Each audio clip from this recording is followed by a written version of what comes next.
Tori McElhaney, the beat reporter for AtlantaFalcons.com, who is, as well-versed on everything going on with the Falcons as you possibly could be, given her situation over there. But want to talk about the draft. We will get to that really quickly. But I want to start off with Grady Jarrett.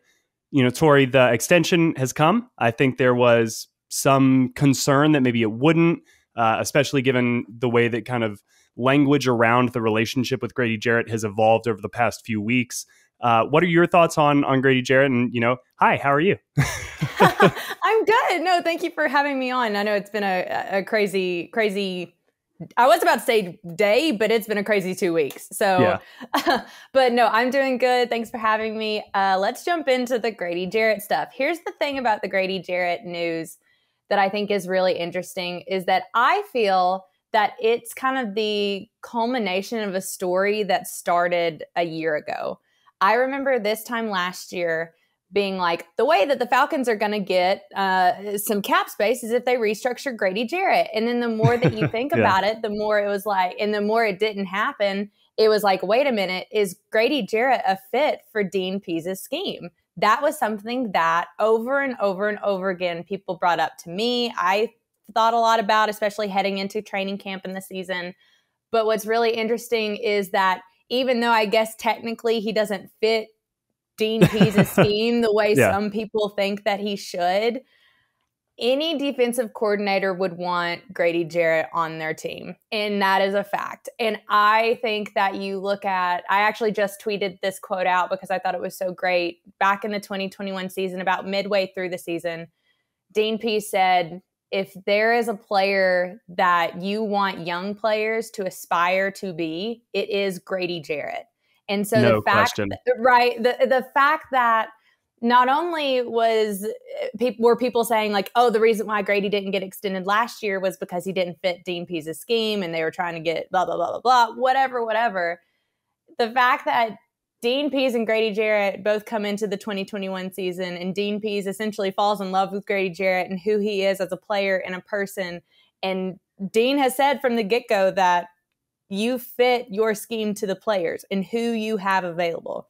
When you have Grady Jarrett there, you make it work. And that is what Dean Pease, I think, is doing. And I think this 3-year extension that we're seeing happening today, which is Tuesday, is just kind of the culmination of that story. And I think that's really fun to look at as far as like where maybe the Falcons were at this time last year with the new staff coming in and maybe not necessarily knowing if Grady Jarrett was going to work out long-term. Mm-hmm. And here they are a year later giving him a 3-year extension. It's fun. As storytellers, like that part of the job is so fun to kind of connect the dots.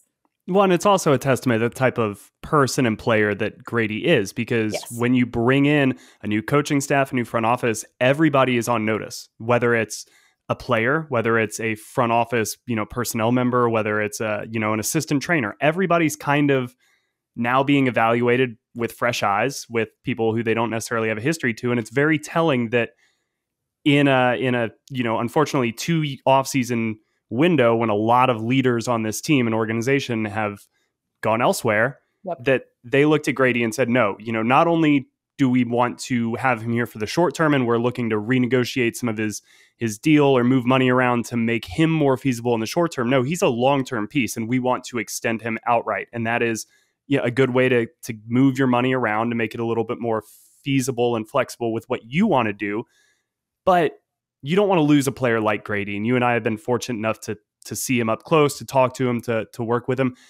One of my favorite things, and one of the reasons why I will always respect Grady Jarrett as a person, regardless of what he accomplishes on the field, is during some of the worst moments over the last, 3-4 years, kind of my time when I was covering the team, he was the one that was always accountable. He was the one that was always standing in his locker room. He was, or in his locker, in the locker room. He was the one that was always willing to not necessarily give full answers on the hardest questions, but be there to answer the hardest questions in the best way that he saw fit, give some type of explanation for the state of the organization. And that means something, because it's not enough just to be, a leader kind of when the doors are closed and when your teammates are there. He's a leader in the community. He's a leader for the fan base, in the media, and he's a leader in that locker room. And so yeah, maybe he's not the perfect one-to-one fit scheme-wise on paper for what this defense does, but when you factor in all of those other things, I think it makes a lot of sense for why the Falcons want Grady Jarrett to continue to be a face for this franchise moving forward. Mm-hmm. No, you're absolutely right. I have so much respect for Grady Jarrett, the person. Like, let's not even talk about the player. I mean, that's the thing is, like, we can cut on tape all day long and see the fear that Grady Jarrett strikes into opposing offenses, which literally all you have to do is cut on any tape, because offensive coordinators and offensive linemen have to know where Grady Jarrett is at all points in time, period. And so I think that in and of itself draws so much respect. But Grady Jarrett, the person, draws even more, because like what you said, he has always been such a steady figure in that locker room that through everything and what you're saying, even asking the tough questions, even when things suck, let's be honest, like even when things absolutely suck, Grady Jarrett is there to be the voice of this organization to a certain extent. And I think that is very commendable for someone like Grady Jarrett, who I think is one of the best defensive tackles in the league. And I think I would love to see the league take notice of that. I know he's a 2-time Pro Bowler, but I do think that there's even more recognition to be had. So I think moving forward, the one thing that, now the Falcons have their guy. Now you have Grady Jarrett until 2025. What are you going to do around him to help this guy out? Because that is where this organization goes from here. I think you started to see that process in the draft. Got 2 outside linebackers now, and they're technically on their roster. They're outside linebackers, but we all know they're edge rushers. But you have those guys. You have some other guys that you've brought in. Long term, what are you looking at as far as helping Grady Jarrett be the Grady Jarrett that we all know that he is, and getting him back to the production that he had in those Pro Bowl years? So I think that's where the organization now goes from here, because it's not enough to get these guys in. You have to develop these guys, because when they develop, Grady Jarrett gets freed up a lot more. A lot of pressure is taken off of him. I mean, man, the man is double teamed, triple teamed every single game multiple times. So being able to free Grady Jarrett up in some way, shape, or form is where this organization goes next. Yeah, Grady has the hardest job of anybody out there on Sunday, I feel like, anybody in that stadium. But you mentioned the help that he's going to get. Of course, you're talking about Tyler Algier and Justin Schaefer, No, I'm just kidding. Exactly. Of course, those 2 guys for sure. those are the edge rushers they have in mind. Right, no, yeah. But this is a good transition to the draft, because I think me personally, because of some of the speculation about whether or not the Falcons timeline, I think, suited Grady's timeline. And it kind of seemed like if you stripped everything back, that's maybe where, if there was any friction, that may have been where it stemmed from. And it's totally understandable, because Grady prepares at a championship level, and it's got to be as frustrating for him as anybody to see kind of the results on the field not be there for a team. So you get where if there was any frustration kind of, if the Falcons were on one path and they viewed this as a certain year project, and Grady's ready to win now because he knows he's in his prime, totally understandable. But I'm glad that they could get it done. As I was looking at the draft, though, I was wondering if the Falcons were going to have a little bit of a chance here to reset this front in the way that they wanted to. And I think that's where the Jordan Davis stuff kind of all played into it a little bit. They decided not to do that. It makes a lot more sense now, given this extension that Grady Jarrett has signed, that he was always in their plans, or at least is now in their plans, and that allowed them the freedom to maybe go elsewhere. Drake London with number 8. I think a lot of people thought defense would be the pick. I know that they mentioned after they made that pick during the press conference that they started that run on wide receivers. Given where Jermaine Johnson ended up going, it now looks like they made the right call, that they kind of knew where the draft was going, what teams were thinking. The decision to take the number 1 receiver on their board versus a defensive impact playmaker, what did they tell you about that decision? Yeah, so it's really interesting. And I think a lot of their decision making, I think, did stem from the fact that they really felt good that Grady Jarrett was going to come back.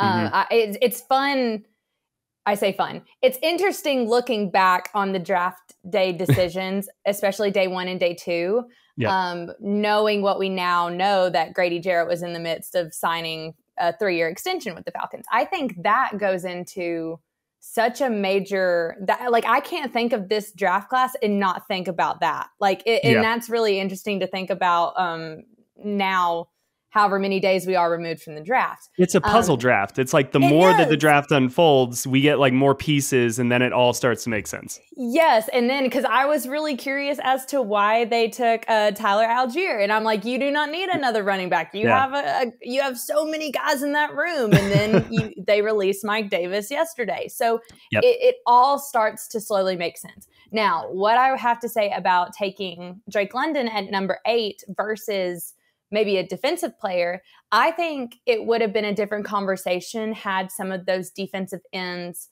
or even some of those cornerbacks fallen. If you're looking at taking Kayvon Thibodeau, Sauce Gardner, or Drake London there at number 8, I think it's a completely different conversation. But the fact that those guys were already taken and Drake London is sitting there at number 8, I think it just makes it an easier pill to swallow for some people.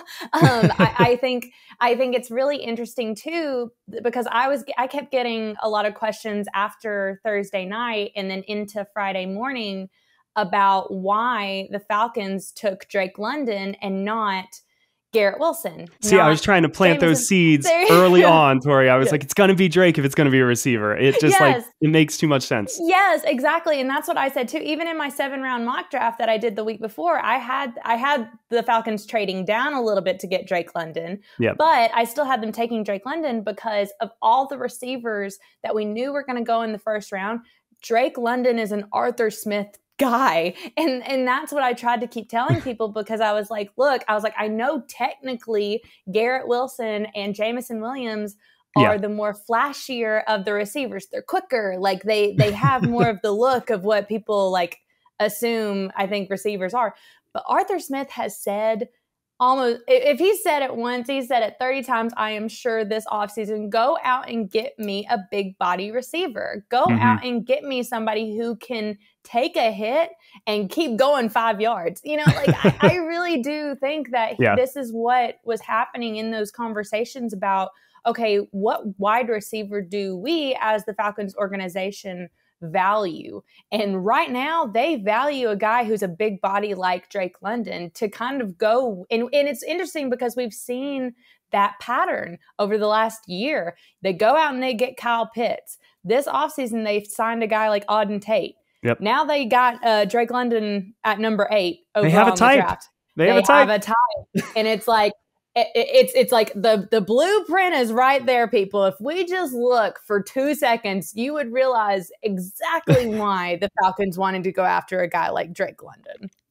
Yeah, but I think it's even more a little bit more than size. Like when we say that Arthur Smith wants somebody like Drake London, the easy thing to point to is, all right, well, they just like big wide receivers. You've got A.J. Brown in Tennessee. You know, they like big-bodied dudes, Derrick Henry, all these guys, Taylor Lewan, just these like massive players. And then you see that here in Atlanta with Kyle Pitts and Drake London. But the key thing that I think they talked about, and I saw in film while watching these receivers during the pre-draft process, Drake London is by far the most versatile in terms of how you can scheme him up. Yes, like Garrett Wilson is a really smooth kind of athlete in space, plucks the ball away from his body, is a dynamic player. Like, it would not shock me if he has multiple kind of those Antonio Brown highlights from back in the day where it's a slant that he just breaks up the seam and runs away from dudes for like a 48-yard touchdown. He's capable of that. So is Chris Olave. Jameson Williams is the closest we've seen to Tyreek level speed since Tyreek. But based on how the Falcons used their offense last year, it was so much formation and personnel misdirection based on what the actual play call ended up being. You would go 5 wide out of a 22 personnel grouping. Like, that's what they want to do, and that is what Drake London does so well. He's the best blocker of any of the guys that were mentioned kind of in that part of the draft. He's going to be able to line up tighter to the line of scrimmage, give you a two-way go, or block down against a linebacker and seal the edge on a run play. So it's going to give the Falcons more of that play calling flexibility to give defenses similar looks while giving them a lot of different post-snap looks. And for that reason, like that is what I think Arthur Smith values in an offense. And so more than just size, it's Drake London's ability to be used as a screen player on reverses, move inside and block, move inside and run multiple routes, or go outside and get jump balls. Like he just unlocks, I think, what Arthur Smith kind of envisions this offense really being as a number one wide receiver. And so that's kind of why I think it makes a lot of sense for them to have gone particularly with Drake London as opposed to somebody like a Treylon Burks or a Chris Olave or somebody like that. But you mentioned the edge help coming for Grady. So let's kind of pivot to day two here. Arnold Devicati and D'Angelo Malone. Obviously, Devicati is going to be the more high profile, kind of probably from day one slotting into this, whether it's in a rotation or, hey, you're our starter and we'll get you some breathers when you need it. But looking at Devicati, he seems like a very well-rounded type of player. We mentioned Dean Pease liking to run multiple fronts. He's proven he can do that. He can put his hand in the dirt in kind of a 4-3 look, or he can stand up and rush as a 3-4 edge. What are your thoughts of Devicati, and what did the team say after his selection?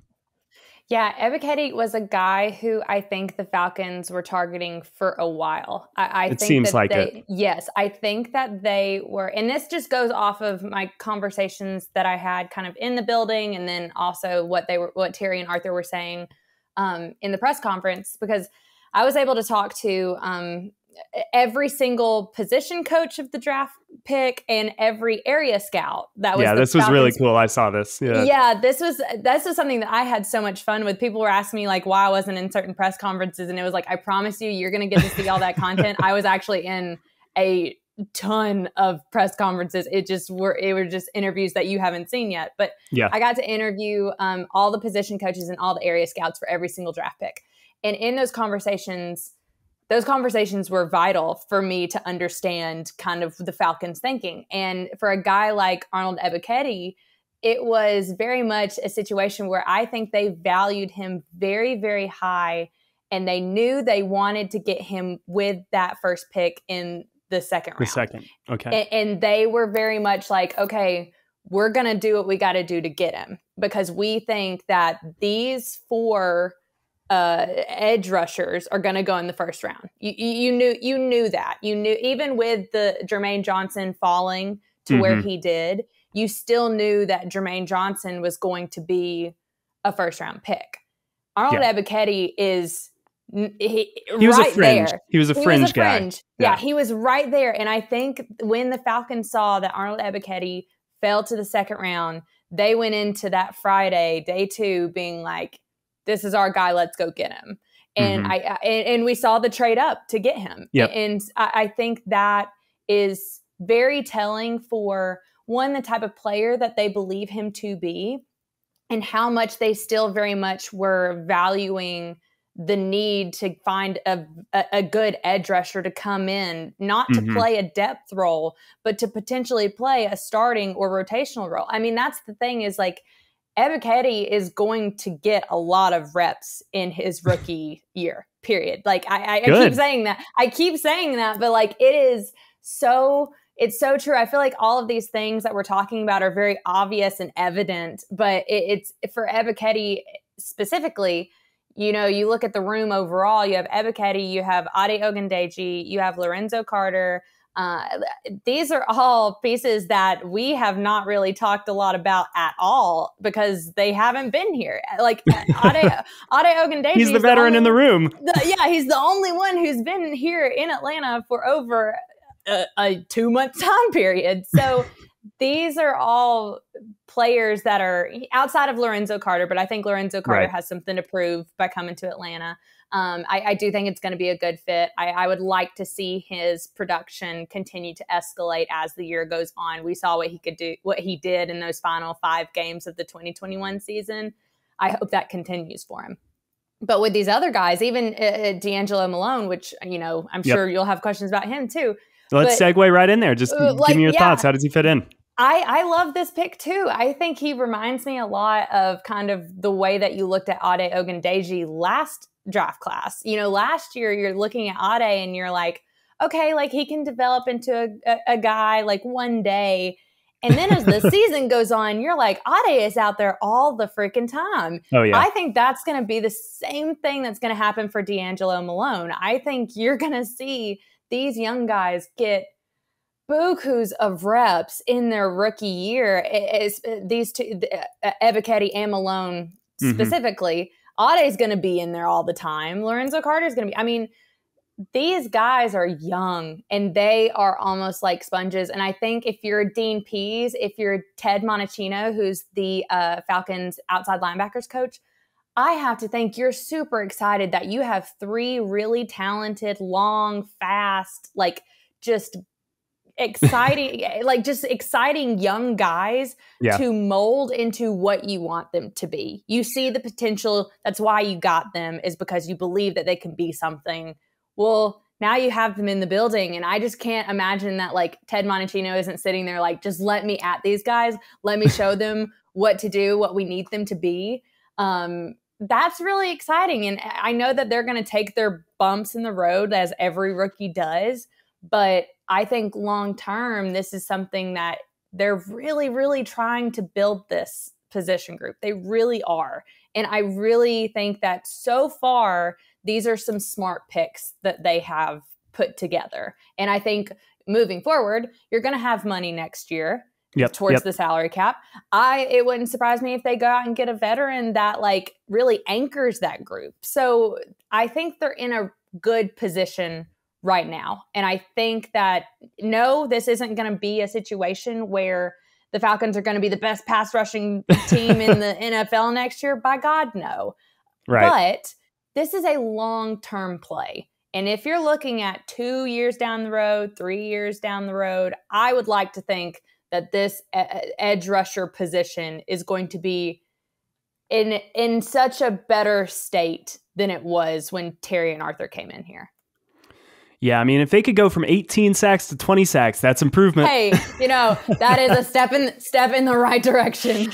Oh man, yeah. I mean, I've been trying to maybe prepare people for because of the salary cap stuff that's going to be coming off the books next offseason, and Terry's kind of propensity to say that they would like to fill needs in free agency. I almost look at the Devicati pick as like you are drafting your Scottie Pippen and then hoping to go find your Michael Jordan. Like that's a good point. Kind of that deal where I don't know if he's the guy that's coming in and in 3 years is your 12 to 15 sack a year guy. Right. I think he's better suited to be maybe like an 8 to 10 as like your number 2. And you're still waiting to go maybe get your bona fide number 1. Maybe he can develop into that, because I think the thing that you really liked seeing from him at the college level was year-to-year progression at Penn State. He's somebody who freshman, 2 sacks, sophomore 5.5 sacks, junior 9.5 sacks. Like that improved statistical production year over year, something NFL teams really like to see because it shows coachability, it shows a drive from the player, all of that good stuff. And that's what he has. And then when I think of D'Angelo Malone, my first thought, but I like your Ade comp, but it reminded me a lot of the Michael Walker pick, just in terms of like, they clearly see some skills that they can transfer. Now, I hope that he sees more of the field than Michael Walker has, unfortunately, but it's like every time Michael Walker's out on the field, they use him in the exact correct way because he makes plays. And I hope, again, D'Angelo Malone will probably have a much bigger role as that kind of sub pass rusher who they can bring in. But yeah, it's somebody who I didn't know a lot about beforehand, but you clearly can see that he's got the skills to play at this level. It's just now how can they develop those secondary skills around it to really round him out as a player. Somebody who has seemingly every skill that you could want to use, but just maybe a little raw in terms of the experience, is Troy Anderson, who may become like everybody's favorite player. It's becoming rote at this point, but I keep comparing him to Taysom Hill, just like on the defensive side of the ball, because he seems like he can do every little thing. If they put him on special teams and he became a all-pro special teams player, it wouldn't surprise me.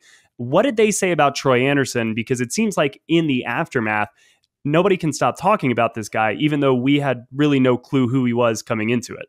I think that Troy Anderson is the best player that I had no earthly idea about. I would be lying to you if I sat here and said, "Oh yeah, I remember watching tape on Troy Anderson." And this is why we all do it, to find this one player that we can all plant our flag on and be like, Troy Anderson, calling it before anybody else. And none of us had any idea who this guy was. Oh my gosh, I definitely did not. I was not, and it was shocking to me too that Nakobe Dean's sitting right there on the board. And you go for a guy like Troy Anderson. But when you watch Troy Anderson and when you really get into the nitty gritty of the type of player that he is, you just kind of see how freaky he is, like as an athlete. And I think that's what really, truly Terry Fontenot and Arthur Smith value. They value versatility. And you have seen that we're now through 2 draft classes, and you have seen versatility in just about every pick. They value versatility. You're not going to find someone more versatile than Troy Anderson. Like this guy, I like how you said Taysom Hill. I saw the Ringer said Cordero Patterson if he played linebacker. Like, that's like, these are the comparisons that people are making. They're comparing Troy Anderson to players that don't necessarily have like a very focused skill set. They are super like dynamic in a way that positionless almost. Yes, almost like in basketball. We talk about how basketball has become positionless. Yep. Well,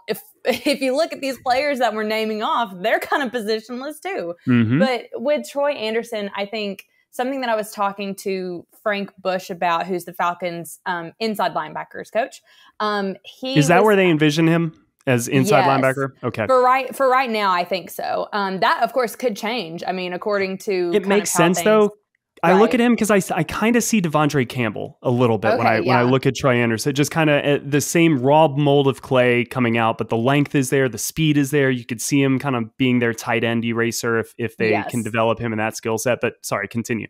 No. So when I was talking to Frank Bush, we were talking about that 40 time of his at the combine, where it was like it was a 4.4. And I think it was like a 4.42. 4.42. That's what I thought. Okay, we'll say 4.42, and he's at 243 pounds, and it's like a guy of that size and that build running a 4.42 is just really exciting. And you talk about the inside linebacker room as it is. You know, they parted ways with Foye this offseason. I think that Jacksonville just kind of gave Foye all the money that they could have to get him there. And the Falcons, as we know, were strapped for cash and probably could not make that But good work. for Foye. Get that money. Good for Foye. Absolutely. Go get that bag. I think he's going to do great things in Jacksonville. But you don't have Foye anymore. And Foye was such an important part of the defense overall. I mean, he was the leading tackler in the league. And Dean Pease really, really valued Foye and the intelligence that Foye brought to the position. You still have Deion Jones around. You still have Michael Walker. You go out and get Rashad Evans. And now you have Troy Anderson. And that's a good 4. It's a really interesting 4 because I feel like all 4 of them add a different element at that position that is going to be really fun, I think, to watch this season.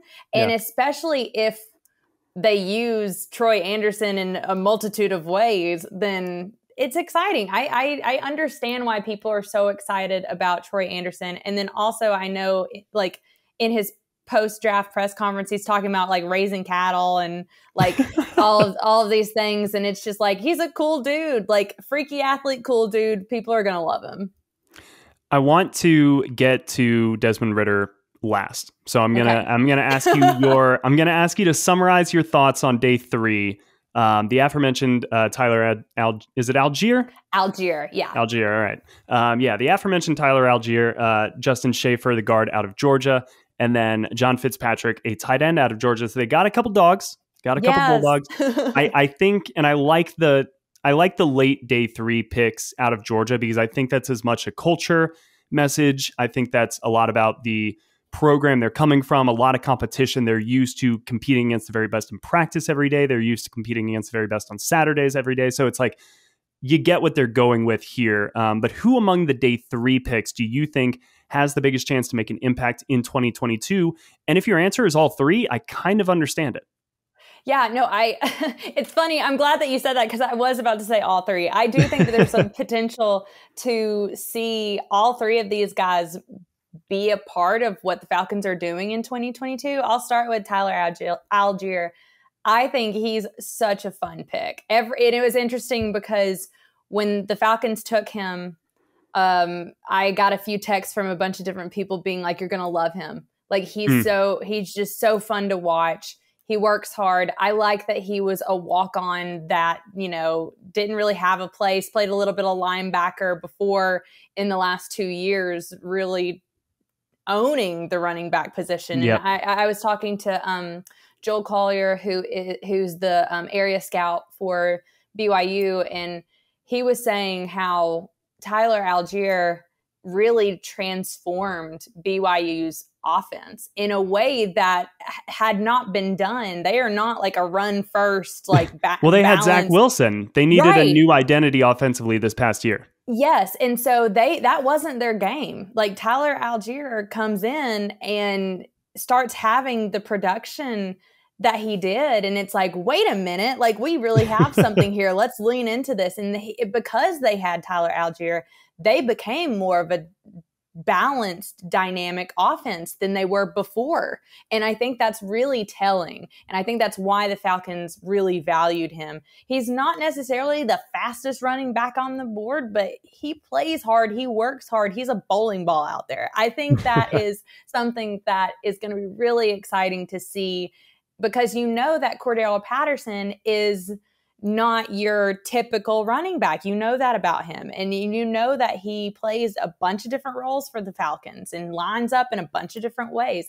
If you're wanting more of that bowling ball type guy, that is Tyler Algier. So I think it's going to be really fun to watch him in his first year. The two Georgia guys, Justin Schaefer and John Fitzpatrick, first off, really glad that they got some dogs. I saw Terry in the hallway and I was like, hey, thanks for getting those dogs for me. Like, because if people don't know, like, they're just for you, Tori. Yeah, they're only for me. Terry was like, we only got these guys for Tori. That's it. No, I'm kidding. He did not say that. But here's the thing about Justin Schaefer. I think they really like his experience. You look at what he was for the Georgia offensive line, not necessarily the flashiest guy on the offensive line, but he has a lot of experience, particularly at left guard. And I think that was by design. You have to have someone to come in and push Jalen Mayfield. Justin Schaefer is going to do that. Yep. And not just that, like I think you look at other guys that the Falcons have brought in across the board. They really are. When I was talking to Coach Ledford after they took Justin Schaefer, he was really talking about how competitive he wants this training camp to be, because they have brought in guys on 1-year deals. I know they haven't picked up Caleb McGarry's 5th-year option. They picked up Chris Lindstrom's, but not Caleb McGarry.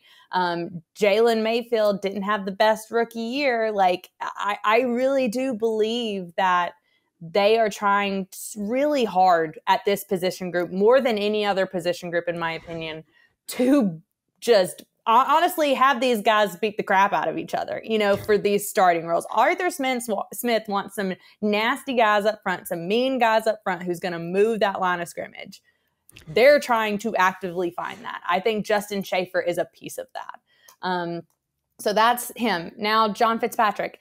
I thought that the Falcons were going to take a tight end at some point. I wasn't exactly sure when it was going to happen. And so they go out and they get John Fitzpatrick. And here's the thing about John Fitzpatrick.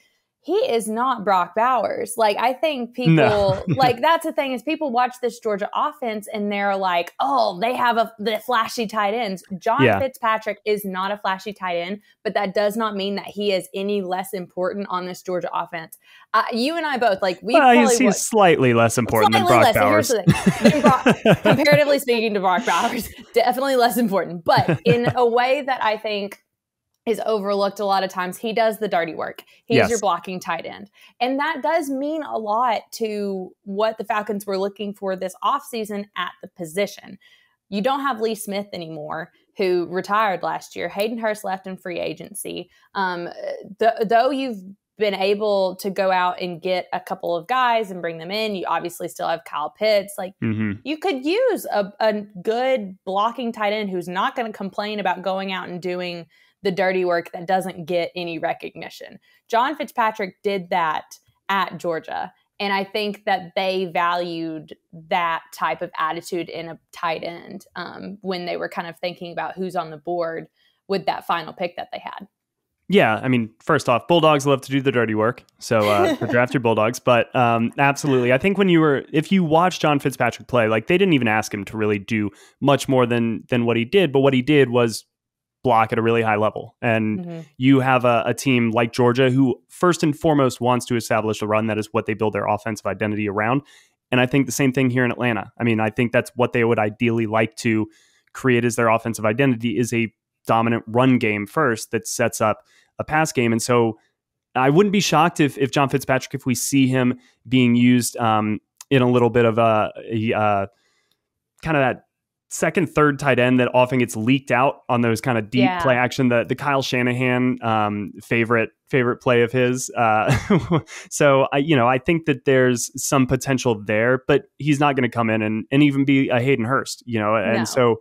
But in the NFL, you've got to be able to catch the ball. You've got to be able to at least beat zone coverages and be a little bit of check down. I expect him to be that bare minimum, but he is your blocking tight end, as you mentioned. So somebody who could be throwing him the ball on one of those checkdowns, if he does see the field, is Desmond Ritter. Save the quarterback for last.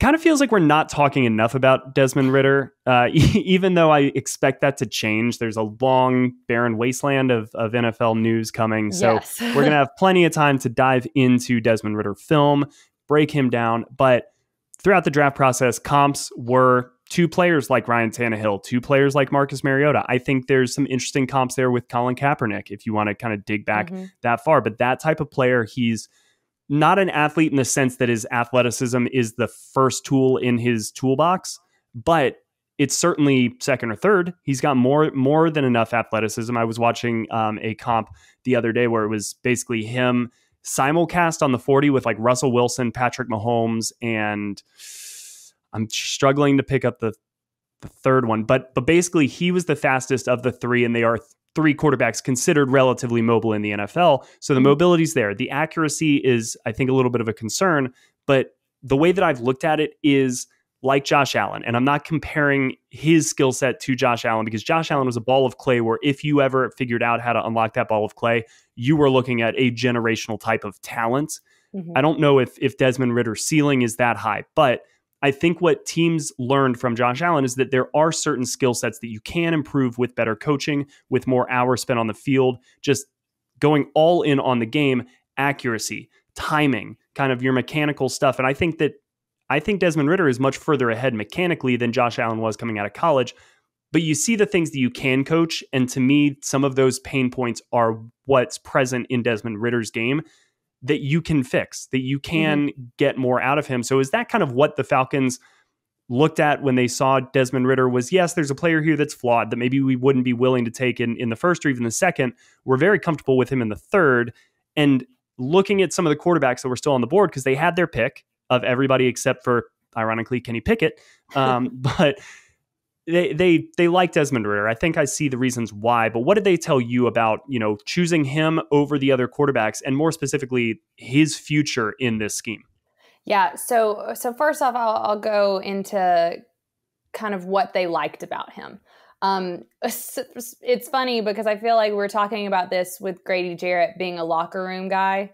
Yeah. They believe Desmond Ritter to be a locker room guy. What was his quote? It was like quiet confidence or the evil whatever. A calm villain, or yeah, I think it was calm along villain. Those lines. Gosh, that was a fantastic quote. When Chris Rim wrote from a that, quarterback. From a quarterback, nonetheless. When Chris wrote that, I saw it in like our CMS system, and I was like, "That is fantastic!"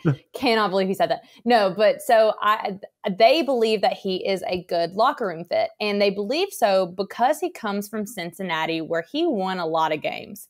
They really, truly thought that it was, and also another thing, I don't believe that he lost a home game as a starter.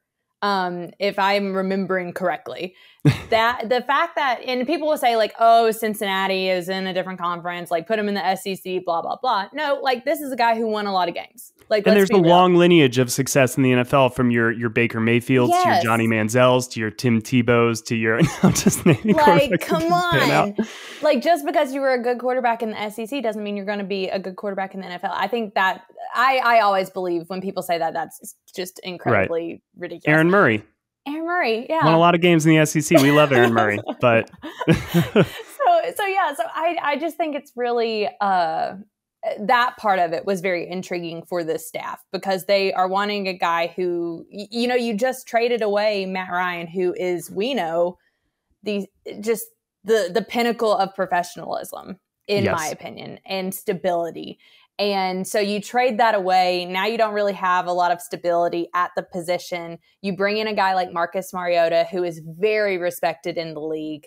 Yep. You bring in Desmond Ritter, who is very respected at Cincinnati for not just his athletic ability, but the way he commanded the locker room there.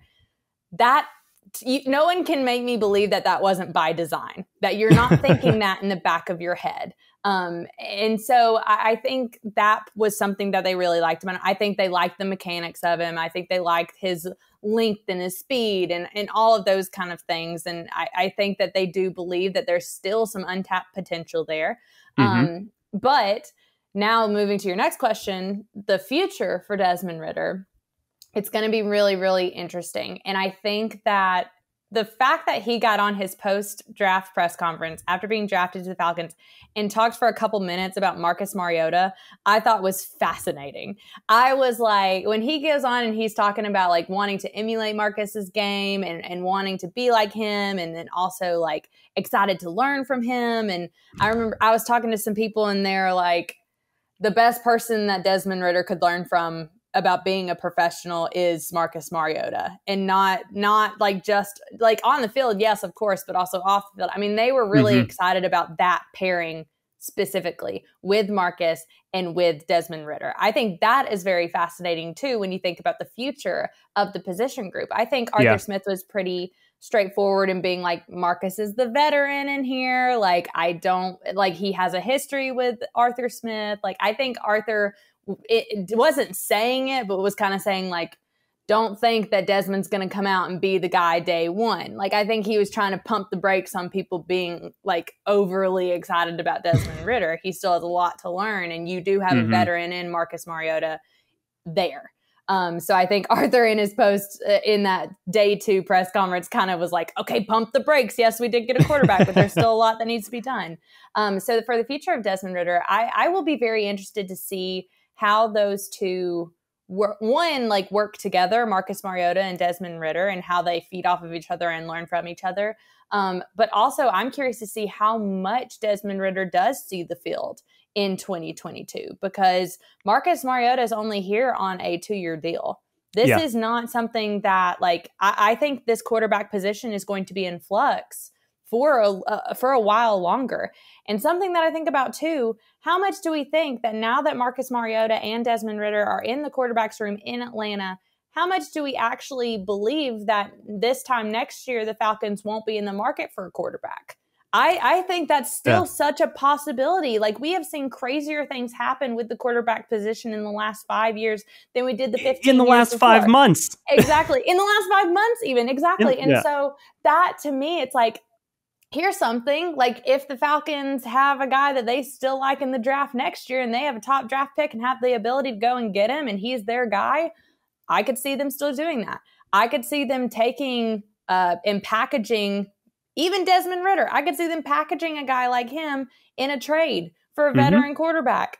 I'm literally not taking that. I'm not taking anything off the table for the Falcons to do at the quarterback position. So in terms of Desmond Ritter's future, there is a lot that can happen between now and this time next year. All Desmond Ritter needs to do is just go in, learn the playbook, and just try and grow in his own right in his rookie year. If he gets time on the field, take that time and run with it to get some film on tape for maybe some players who, or some GMs that maybe would like to have had Desmond Ritter in the draft. That's regardless. I don't know what the future is. I say all of that to say that there are still so many options for this organization at that quarterback position. It could be Desmond Ritter long-term. It could be Marcus Mariota long-term. It could be a future draft pick. It could be a trade. At this point, there is nothing, absolutely nothing set in stone with the quarterback position. All options are on the table. It is the fundamental truth of the Atlanta Falcons. But I'm glad that we're evaluating all options on this roster. Now finally applies to the quarterback position. So quarterbacks around the NFL, you guys are on notice. Tori, this has been awesome. I thank you so much for hopping on and sharing your thoughts. Are you, I apologize for not knowing the answer to this, but I have been following along with your kind of breakdowns of the scouts and the reasoning for these Falcons draft picks. Have all of those gone out? If so, where can they find them? If not, what is the plan for those? Yes. So for the first 2 days, the first 5 draft picks, I actually did those with video. So there are videos clipped together on AtlantaFalcons.com talking about the first 5 draft picks. And you've got area scouts, you've got position coaches. So those videos for the first 5 are up on the site. However, those are only about 1.5 minutes, 2 minutes of video. There is a lot of stuff that did not make the cut. And so for the deleted scenes, featured extras. Deleted scenes, exactly. All the behind the scenes, all the things. So I will actually be doing a story about each draft pick, how the Falcons found them, why they valued them, and kind of what the expectation is for them in their first year in the league. Those stories are going to be sprinkled throughout coverage over the course of the next month. So if you follow me on Twitter at Tori_McElhaney, follow along on AtlantaFalcons.com, all of those stories will be written at some point over the course of the next month. I'm really excited. This is kind of my something that I'm really excited about because I think these stories are very, very interesting, especially from talking to all of these guys. It's a lot of fun. So I think people liked the videos. Just know that there is 5 extra minutes of interview that you did not see that will be going into the written content of these things. So heck yeah, that's where those are. Nice. I love content like that. Just learning, the going behind the curtain, seeing why they felt, because obviously these guys know so much more than any of us will ever hope to know. And it's like, hey, could you just tell us a little bit? And then they say like 13 things and you're just like, hold on, could you start at number 2 again? Let me take some. But there's so much information there. So I cannot wait to read all those when they drop. Please, everybody go follow Tori, go read all of her great content. And again, thank you so much for hopping on. Absolutely. Thanks for having me.